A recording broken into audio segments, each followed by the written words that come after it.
السلام علیکم ورحمۃ اللہ وبرکاتہ۔ ناظرین، آج میں آپ کے سامنے اسلام کی تاریخ کا ایک عظیم واقعہ یعنی حضور صلی اللہ علیہ وسلم کے آخری خطبے کا ذکر کرنے جا رہا ہوں۔ یہ خطبہ 9 ذوالحجہ 10 ہجری کو حجۃ الوداع کے دوران میدان عرفات میں دیا گیا ہے، جو حضور صلی اللہ علیہ وسلم کا پہلا اور آخری حج تھا۔ دوستوں، اس خطبے میں حضور صلی اللہ علیہ وسلم نے انسانیت اور دین کی مکمل ہدایت دی۔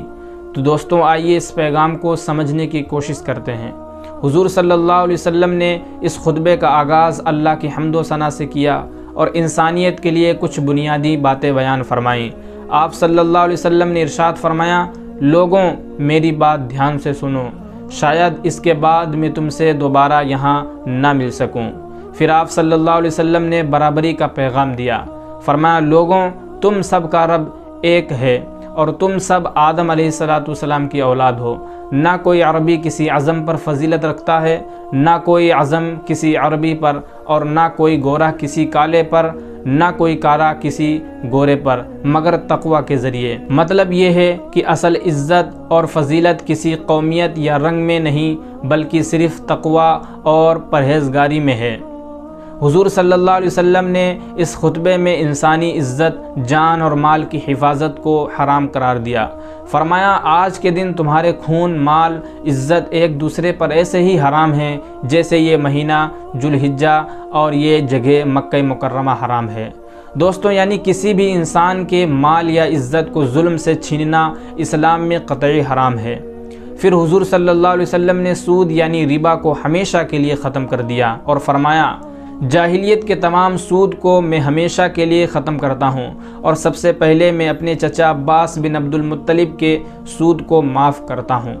مطلب یہ ہے کہ اسلام میں سود کی کوئی گنجائش نہیں ہے، چاہے وہ کسی بھی طریقے سے ہو۔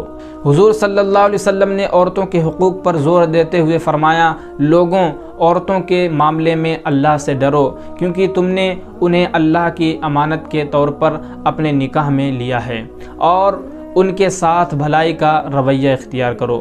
یعنی اسلام عورتوں کے مقام اور عزت کا سب سے بڑا حامی ہے۔ ہر شوہر پر یہ فرض ہے کہ وہ اپنی بیوی سے اچھا سلوک کرے۔ حضور صلی اللہ علیہ وسلم نے قرآن اور سنت کو مضبوطی سے پکڑنے کی نصیحت کرتے ہوئے ارشاد فرمایا، میں نے تمہارے درمیان 2 چیزیں چھوڑ دی ہیں، جب تک تم اس پر عمل کرتے رہو گے تم کبھی گمراہ نہیں ہوگے، اللہ کی کتاب اور میری سنت۔ دوستوں، میرا مطلب یہ ہے کہ اگر ہم قرآن اور سنت کی تعلیمات پر عمل کریں گے تو ہم کبھی گمراہ نہیں ہوں گے۔ آخر میں حضور علیہ السلام نے اپنی امت سے پوچھا، لوگوں تم سے میرے بارے میں پوچھا جائے گا تو تم کیا کہو گے؟ تو صحابہ نے جواب دیا، ہم گواہی دیتے ہیں کہ آپ صلی اللہ علیہ وسلم نے پیغام پہنچا دیا، امانت ادا کی اور نصیحت کر دی۔ پھر حضور علیہ السلام نے اپنی انگلی آسمان کی طرف اٹھائی اور 3 مرتبہ فرمایا، اللہم حل بلغت، یعنی یا اللہ کیا میں نے پیغام پہنچا دیا؟ تو صحابہ نے جواب دیا، جی ہاں، آپ صلی اللہ علیہ وسلم نے پیغام پہنچا دیا۔ پھر حضور علیہ السلام نے ارشاد فرمایا، اللہم فصاحت، یعنی یا اللہ تو گواہ رہنا۔ دوستوں، خطبۃ الوداع صرف ایک خطبہ ہی نہیں بلکہ انسانیت کے لیے ایک مثالی دستور ہے۔ اس میں اسلام کے تمام بنیادی اصول اور انسانیت کی بہبود کا پیغام ہے۔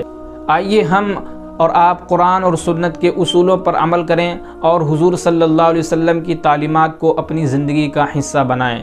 جزاک اللہ خیرا۔ السلام علیکم ورحمۃ اللہ وبرکاتہ۔